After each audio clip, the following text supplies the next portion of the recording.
आज हम एक ऐसे विषय पर चर्चा करने वाले हैं जिससे कि बाइबल में एक घटना है जहाँ पर परमेश्वर का एक प्रिय दास, जो कि बहुत सारे लोग उसके पहले प्रभु की बातों को नाकार दिए थे, प्रभु के वचन को नहीं माने थे।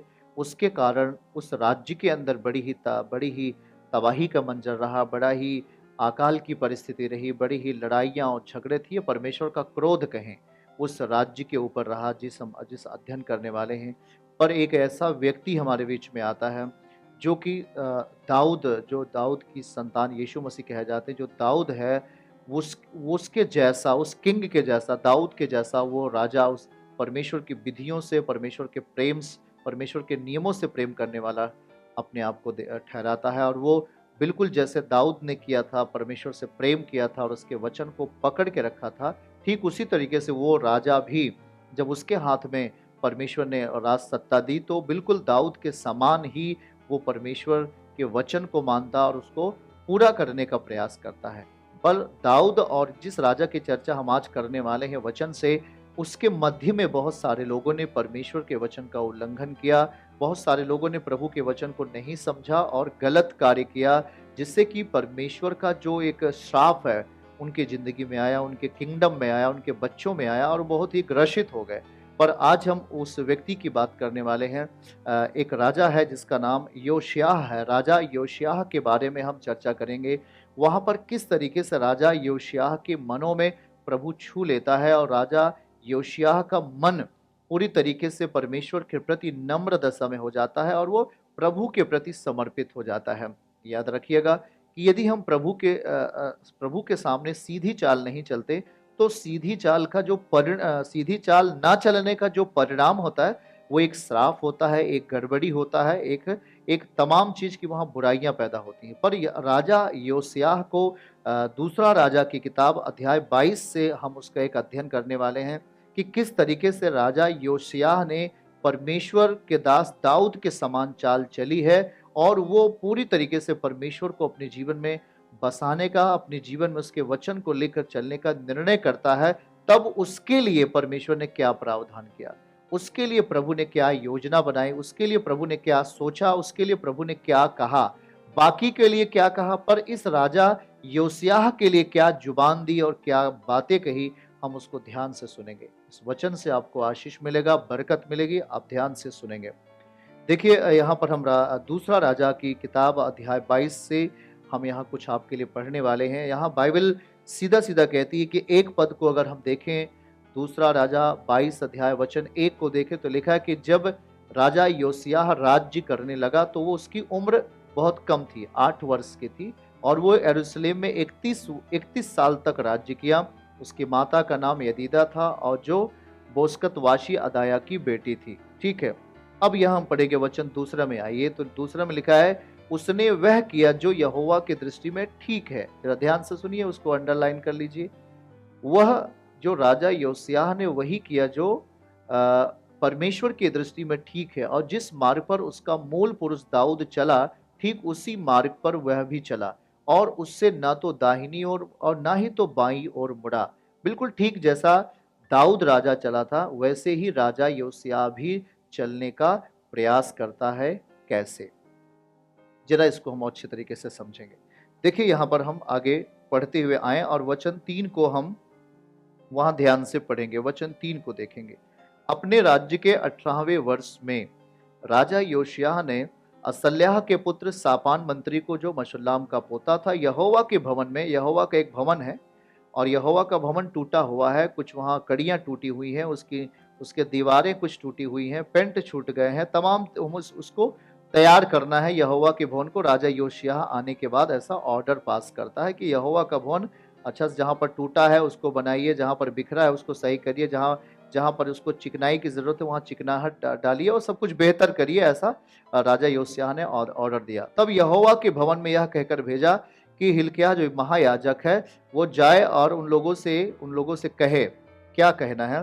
हिल्किय्याह महायाजक के पास जाकर कह दे कि जो चांदी यहोवा के भवन में लाई गई है वो चांदी किस खर्च के लिए लाई गई, जो चांदी यहोवा के भवन में दी जाने वाली है वो परमेश्वर के भवन के निर्माण के लिए दी जाने वाली है, उसका पेंटिंग कराने के लिए परमेश्वर के भवन में जो टूटा फूटा है उस चीज को बनाने के लिए और खूबसूरत उसको बनाने के लिए चांदी जो दिया गया था, वो लिखा कि लाई गई और द्वारपालों ने प्रजा से वो चांदी इकट्ठी की, और लिखा है कि उसको जोड़ करके उन काम करने वाले को सौंप दे जो वहां मजदूरी करेंगे, उन चांदी के सिक्कों को उन्हें आप दे देना है। ऐसा करके वहां पर हुआ, ताकि यहाँ आगे लिखा है कि यहोवा के भवन में काम करने वाले कारीगरों को दें, और इसलिए कि उसमें जो कुछ टूटा फूटा है उस परमेश्वर के भवन की मरम्मत की जाए, ऐसा योसिय्याह ने कहा।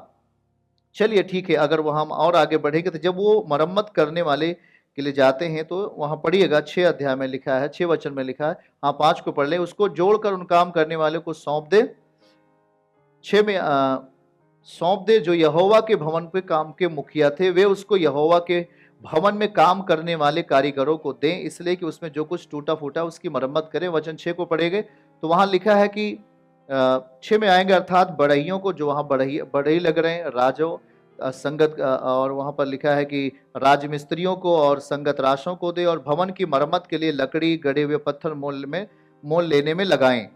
परंतु जिनके हाथ में वो चांदी सौंपी गई थी उनसे हिसाब न लिया गया, क्योंकि वो सच्चाई से काम कर रहे थे। ठीक है, फिर हम 8 पद को जरा देखेंगे।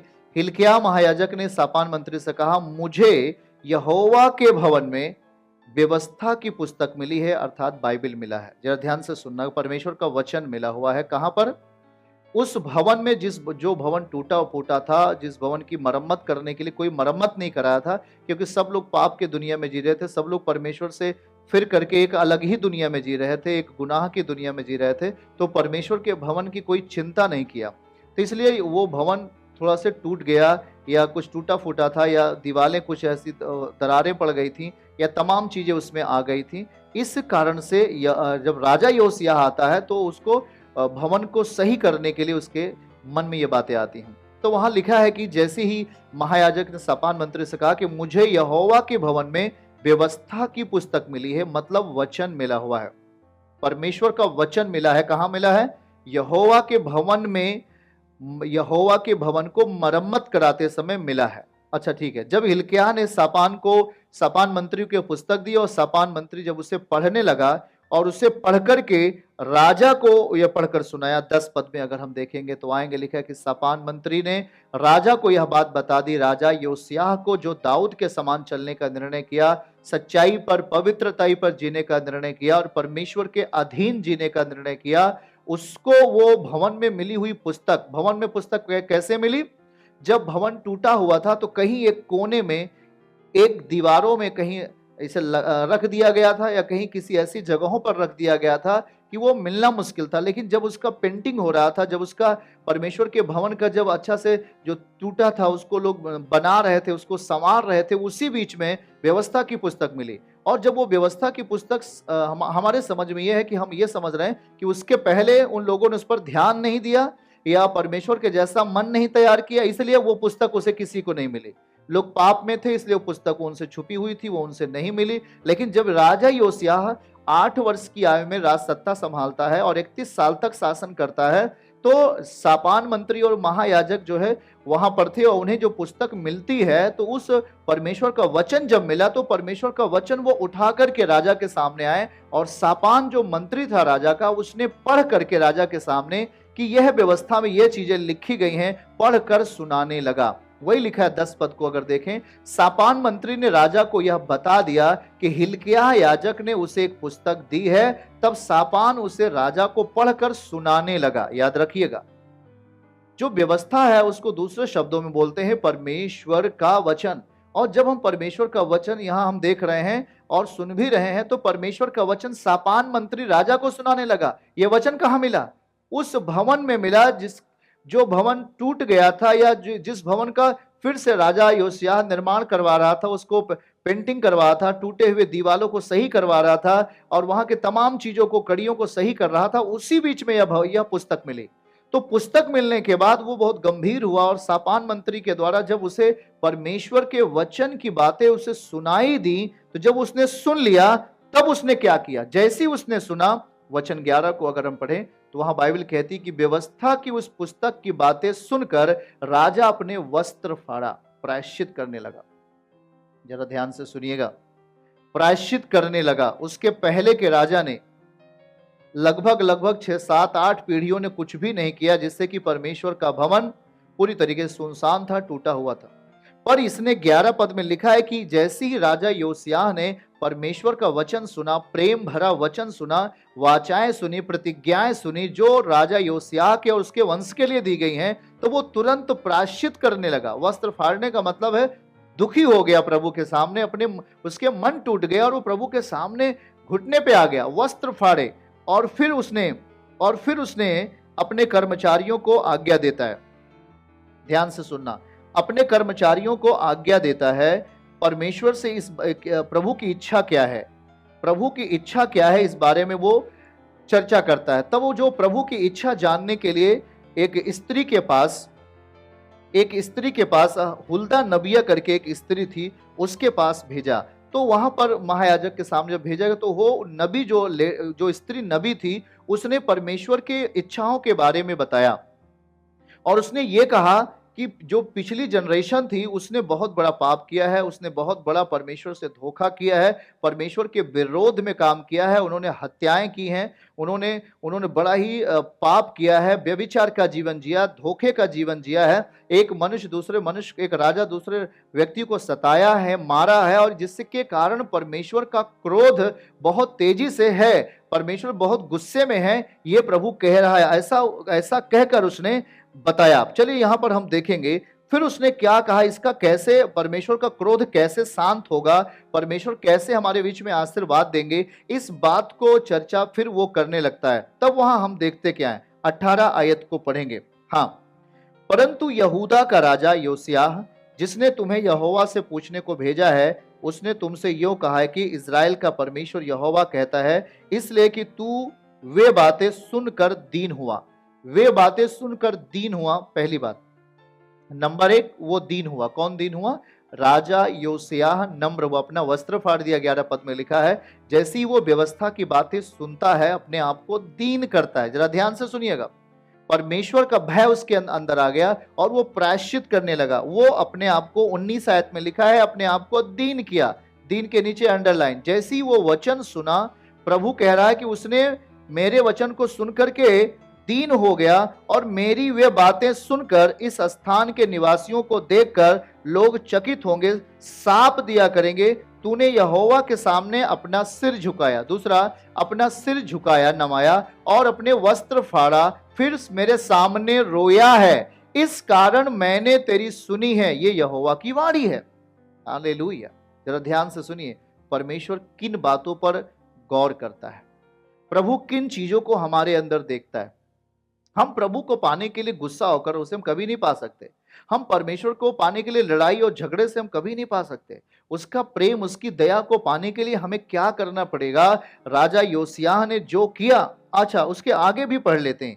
20 पद को देखिएगा, 20 पद को पढ़ेंगे। इसलिए देख मतलब परमेश्वर कहता है, इसलिए देख, मैं ऐसा करूंगा कि तू अपने पुरखाओं के संग मिल जाएगा। ठीक है राजा योसिय्याह, तू मिलेगा, तू शांति से कब्र को पहुंचाया जाएगा। मतलब परमेश्वर ने इशारा किया कि तेरा किंगडम शांति का होगा, तेरा जो राज्य है उसमें लड़ाइयां नहीं होंगी, और तू बड़े जयवंत के साथ जिएगा और बड़ी शांति के साथ तू कब्र में पहुंचेगा। बड़ा संकेत दिया। और जो विपत्ति मैं इस स्थान पे डालना चाहता हूं, उसे मैं तुझे अपनी आंखों से कुछ भी देखना ना पड़ेगा। मतलब कोई विपत्ति मैं इस तेरे टाइम में, मैं कोई समस्या इस राज्य के ऊपर नहीं डालूंगा। तब उन्होंने लौटकर राजा को यह संदेश दिया कि परमेश्वर ने क्या क्या चीजें कही हैं। हालेलुया। मतलब बहुत बड़ी चीजें लिखी हैं 19 और 20 में।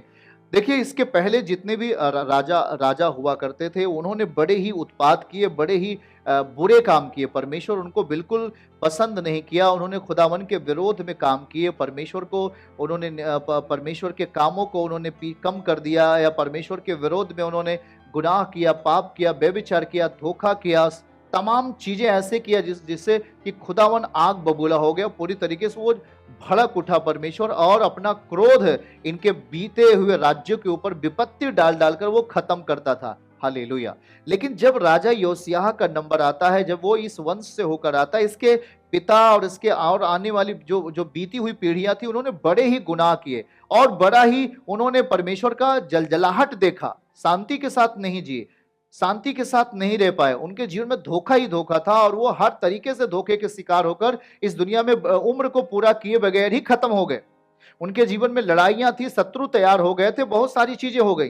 पर जब राजा योशिय्याह का जन्म होता है, वो 8 साल का होता है, तभी से वो उसके सत्ता उसके हाथों में आती है और वो 31 साल तक जब राज्य करता है। इस बीच में उस जब वो जानकार होता है तो वहां पर शापान मंत्री को उसको एक व्यवस्था मिलती है। व्यवस्था का मतलब है परमेश्वर का वचन, परमेश्वर का वचन मिलता है। और वो कहाँ छुपा हुआ था वचन? उसके पहले किसी ने वो चीज को परमेश्वर के भवन को मरम्मत नहीं कराया, जिससे कि वो टूटा हुआ था, बिखरा हुआ था, तमाम ईंटें निकल गई थी, उसमें दरारें पड़ गई थी, उसमें बहुत सारी दिक्कतें आ गई थी। परमेश्वर के भवन में कोई ध्यान नहीं दिया। लेकिन राजा योशिय्याह जब इस मन को तैयार करता है कि हमें परमेश्वर के भवन को ध्यान देना चाहिए, हमें परमेश्वर के भवन को सजाना चाहिए, हमें परमेश्वर के भवन के प्रति सत्यनिष्ठ बनना चाहिए, हमें परमेश्वर के भवन के प्रति अपने आप को और थोड़ा से जागरूक करना चाहिए। तो उन्होंने झट आदेश दिया, कुछ चांदी के सिक्कों को दिया और कहा कि इसे ले जाओ और इसे जो जो कारीगर हैं, जो जो तराशने वाले हैं, पत्थर तराशने वाले हैं, जो जो वहां पर भवन में जरूरत है, जिन चीजों के लिए खर्च करना, ठीक है, ये सब देकर के जब काम चल रहा था, उसी बीच में उस परमेश्वर के भवन में परमेश्वर का व्यवस्था की पुस्तक मिली, जो मूसा ने व्यवस्था पुस्तक दी थी, परमेश्वर का वचन उसमें मिला। और जब परमेश्वर का वचन मिल गया तो वो परमेश्वर का वचन उठा करके शापान मंत्री लाता है और राजा के सामने परमेश्वर के वचन को खोल करके, जो इब्रानी भाषा में लिखा रहा होगा और किसी भाषा में लिखा रहा होगा, हम समझते हैं कि वो उसको पढ़ने लगा। हालेलुया। जब पढ़ने लगा, जब राजा योशिय्याह ने परमेश्वर का वचन सुना तो फूट फूट कर रोने लगा। जरा ध्यान से सुनिए, वो कितना गंभीर हो गया परमेश्वर के वचन के प्रति, वो कितना गंभीर हो गया प्रभु के एक एक वचन के प्रति। जब वो वचन सुनता है तो 11 पद में लिखा, भी हमने आपको पढ़ाया, वहां लिखा है कि वो वस्त्र को फाड़ लिया। वाह, क्यों वस्त्र को फाड़ा? क्यों वस्त्र को फाड़ा? क्योंकि देखिए, 8 वर्ष का जब वो राज सिंहासन पर बैठा तो उसके पहले भी जो लोग वहां बचे रहे होंगे, उन्होंने कुछ बातें बताई होंगी राजा योशिय्याह को कि तेरे पहले जितने भी लोग थे, तेरे पिता, जितने तेरे दादा, जितने तेरे लोग थे, उन्होंने बड़े ही गुनाह किए परमेश्वर के प्रति। उन्होंने परमेश्वर के वचन को नहीं माना और इस कारण उनकी जिंदगी में कोई शांति नहीं थी। एक बड़ी जलजलाहट थी परमेश्वर की, एक बड़ा धोखा था, एक बड़ा वहां पर एक भूकंप जैसा तबाही था। पर क्या होता है जब राजा योशिय्याह परमेश्वर के भवन को बनाने की तैयारी करता है, परमेश्वर के भवन को सजाने की तैयारी करता है, उसी टाइम में उसे परमेश्वर के उस व्यवस्था की पुस्तक उसे मिलती है। हालेलुया। और जब परमेश्वर का वचन उसे मिलता है, व्यवस्था उसे मिल जाती है, तो उस व्यवस्था के प्रति वो बिल्कुल अपने आप को स्टैंड करता है, सच्चाई से उसे सुन करके वो अपने प्रायश्चित में चला जाता है। तुरंत वो प्रायश्चित करने लगता है, अपने बीती पीढ़ियों के लिए रोने लगता है, वस्त्र फाड़ता है और प्रभु के सामने दीन हो जाता है। क्या क्या हुआ, हम उसको 19 और 20 में फिर से हम आपके लिए पढ़ेंगे। जैसे ही वचन सुन लिया वो दीन हो गया। लिखा है कि इसलिए कि तू वे बातें सुनकर, कौन सी बातें सुनकर? परमेश्वर का वचन सुनकर तू मेरे सामने दीन हो गया, तू मेरे सामने नम्र हो गया। और देख, इस निवासियों को वो चकित करेगा, साप दिया करेंगे, पर तूने यहोवा के सामने अपना सिर झुकाया। दूसरा, अपने वस्त्र फाड़े। चौथा, परमेश्वर के सामने रोया। इस कारण मैंने तेरी सुन ली है। और जब सुन लिया है परमेश्वर ने, तो क्या करेगा? 20 पद में देखेंगे तो वो करेगा क्या, वहां ध्यान से जरा देखिएगा वो क्या करने वाला है। इसलिए कि तू मेरे सामने, इसलिए देख मैं ऐसा करूंगा। अब वो हर एक जनरेशन में करता हुआ आया है, पर इस राजा योशिय्याह के लिए कुछ खास करेगा। उसने कहा कि देख, तू अपने पुरखाओं के संग मिलेगा, ये सही है, पर तू शांति से कब्र में जाएगा। ये पहला एक संकेत दिया प्रभु ने कि तेरे जीवन में जब तक तू इस धरती पर रहेगा, राज्य करेगा, शांति के साथ राज्य करेगा। हालेलुया। और मैं इस स्थान पर जो विपत्ति डालने पर हूं, वो तेरे आंखों के सामने विपत्ति नहीं आएगी। मतलब वो विपत्ति मैं नहीं डालूंगा तेरे रहने के वक्त, मैं विपत्ति नहीं डालूंगा, मैं समस्या को नहीं आने दूंगा तेरे राज्य में। किस कारण से? जरा गौर करके सुनिएगा। आज बहुत सारे लोग तमाम श्रापित जिंदगियों को जीते रहते हैं। जैसे कि राजा योसिय्याह के पहले हम अगर देखें तो वहां पर बहुत सारे ऐसे इसके पिता वगैरह थे, उन्होंने बहुत ही गुनाह किए। मनस्से जो इसके दादा थे, आमोन थे, और बहुत सारे लोग जो इसके पिता थे, है ना, आमोन जो इसके योसिय्याह के पिता थे, उन्होंने बहुत सारे गुनाह किए। ये श्राप भी राजा योसिय्याह के जीवन में आ जाता यदि ये अगर नहीं प्रभु के साथ जाता, प्रभु के सामने नम्र नहीं होता, प्रभु के सामने दीन यदि नहीं होता, तो ये पूरा श्राप इस राजा योसिय्याह के जीवन में आता और इसे तहस नहस करता। आज यही बहुत सारे श्राप फैमिली में देखने को मिलते हैं। बहुत सारी ऐसी दुर्घटनाएं मिलती हैं कि सेम जो उनके पिता के जीवन में हुआ वही पुत्र के जीवन में हुआ, और वही फिर नाती पोतों के जीवन में वही घटनाएं सेम हो रही हैं। तो ये कहीं न कहीं एक वंशानुगत घटनाएं, एक श्राप से जुड़ी हुई घटनाएं हैं। इससे छुटकारा पाने के लिए राजा योसिय्याह ने किया क्या? राजा योसिय्याह सारी बातों को सुन रखा था, उसको पता था कि मेरी बीती हुई पीढ़ियों ने क्या क्या किस तरीके से परमेश्वर के सामने अपना समय व्यतीत किया। उन्होंने खुदावन को बिल्कुल समय नहीं दिया, परमेश्वर को क्रोध दिलाया, परमेश्वर के वचनों को उन्होंने तोड़ा है लगातार। इसलिए परमेश्वर का जो क्रोध है वो लगातार उनके किंगडम पर भड़का हुआ है, और वो शांति से नहीं रहे, चैन से नहीं रहे। और आज हम देख रहे हैं स्पष्ट रूप से यहाँ पर कि जब राजा योसिय्याह को समझ आती है, राजा योसिय्याह समझदार होता है, तो वो परमेश्वर के भवन को देखता है पहले। और जब वो परमेश्वर के भवन को देखता है तो वो टूटा हुआ है, उसकी ईंटें निकली हुई हैं, या वो बिखरा पड़ा हुआ है, तो बहुत अजीब से उसको महसूस होता है। और उसने पहला काम कराया कि परमेश्वर के भवन को ठीक कराया। हालेलुया। और जब वो परमेश्वर के भवन पर अपना मन लगाता है तो परमेश्वर के भवन से क्या चीजें मिलती हैं? आप ही बोल के बताइए, परमेश्वर के भवन से मिलता क्या है? जब आप परमेश्वर के भवन में आते हो, अपने घरों से प्रार्थना करने के लिए आते हो, यहोवा के भवन में आते हो, यीशु के भवन में आते हो, तो आपको मिलता क्या है? वचन मिलता है। आपको वचन मिलता है, आपको जीवित वचन दिया जाता है। और जब आप इस जीवित वचन को सुन करके, सेम जैसे राजा योसिय्याह अपनी जिंदगी में प्रायश्चित करता है, अपने वस्त्र को फाड़ता है 11 पद में, और 19 और 20 पद में परमेश्वर स्वयं सापान मंत्री को कहते हैं, जब वो नबी जो थी स्त्री, वो परमेश्वर की जुबान बनकर बात करती है और कहती है कि जाओ राजा को बता देना इस बात के लिए कि तू मेरे सामने रोया है, अपना वस्त्र फाड़ा है, मेरे सामने नम्र हो गया है, मेरे सामने तू दीन बन गया है, इसलिए जो मैं विपत्ति डालने पर हूं तेरे आंखों के सामने नहीं आएगा। विपत्ति तेरे काल में नहीं होगा, मैं तुझे सुरक्षित रखूंगा, मैं तेरे काल में शांति में रखूंगा तुझे, और तू शांति के साथ तू कब्र में जाएगा। मतलब तेरा जो राज्य होगा उस टाइम तक मैं शांत अपने आप को भी मैं तेरे प्रति अपना दया, अपना करुणा प्रकट करूंगा, क्योंकि तू प्रायश्चित किया, तू मेरे सामने माफी मांगा है। जरा याद रखिए कि परमेश्वर कितना ही दयालु है, वो अनुग्रह से भरे हुए प्रभु हैं। आप उनके सामने थोड़े समय में यदि आप उनके जीवन से आशीर्वाद पाना चाहते हैं तो आप हर उन चीजों के लिए प्रायश्चित करना, क्योंकि बहुत लोगों ने उन्हें गुस्सा दिलाया, बहुत लोगों ने क्रोध दिलाया, जिस कारण से उसका अनुग्रह आपके जीवन से हटा हुआ है।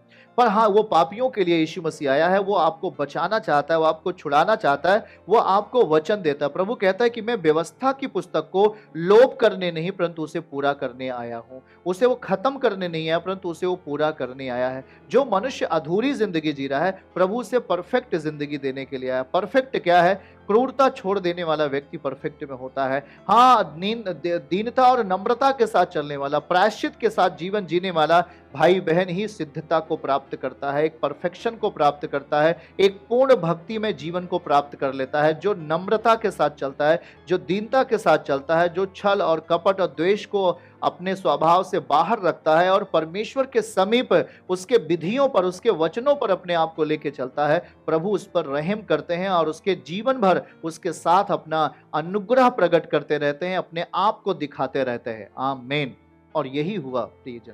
ये बड़ी ही महत्वपूर्ण बात है कि जब आप परमेश्वर के भवन पर अपना मन लगाते हैं, परमेश्वर के इच्छाओं पर अपना मन लगाते हैं, परमेश्वर के वचनों पर अपना मन लगाते हैं, तो निश्चय ही वचन हमें सिखा रहा होता है कि हम जब खुदावन के पास पहुंचना है, प्रभु के पास जाना है, तो हमें प्रायश्चित करना ही होगा हर उन चीजों के लिए जो हमने किए हैं या हमारी बीती पीढ़ियां ने किया है, ताकि वो श्राप, इसीलिए क्रूर श्राप होता है जो कि मीटिंग्स में अक्सर आप आते हैं, क्रूर श्रापों को तोड़ा जाता है, आपकी ज़िंदगी से श्रापित अवस्थाएँ टूटती हैं, यीशु के नाम में, यीशु के लहू के द्वारा वो टूटा करती हैं। और जब वो टूटती हैं, तो शैतान का बल भी टूटता है, और जब श्राप टूटता है तो आपकी ज़िंदगी से वो शांति का समय आपके निकट आता है, आपके लिए एक आशीर्वाद के रास्ते खुलते हैं। आमीन। चर्च की सभी प्रार्थनाओं को और परमेश्वर के दास के द्वारा टीचिंग सुनने के लिए और अपडेट्स को जानने के लिए हमारे इस चैनल को सब्सक्राइब करें और साथ में बेल आइकन को जरूर दबाएं ताकि जब भी लाइव प्रार्थना हो तो सबसे पहले आप देख सकें।